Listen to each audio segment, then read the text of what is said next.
পৌরসভা ও উপজেলা শাখা কর্তৃক আয়োজিত আজকের এই পথসভায় উপস্থিত থাকবেন বাংলাদেশ জামাত ইসলামীর আমিরে জামাত ডাক্তার শফিকুর রহমান। আজকে আমরা এই পথসভার আয়োজন করতে পারে ওই মহান রবের শুকরিয়া আদায় করছি, আলহামদুলিল্লাহ।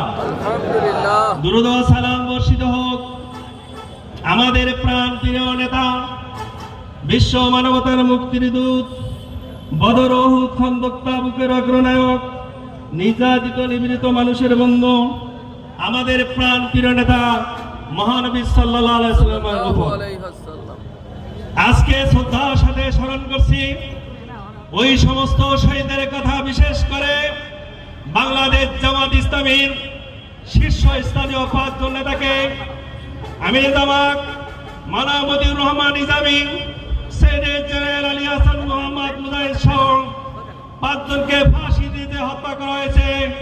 আজকে শ্রদ্ধার সাথে স্মরণ করছি ওই শহীদদের, আল্লাহ রাব্বুল আলামিন তাদের শাহাদাতকে কবুল করুন। আমিন। জেলে থাকাকালীন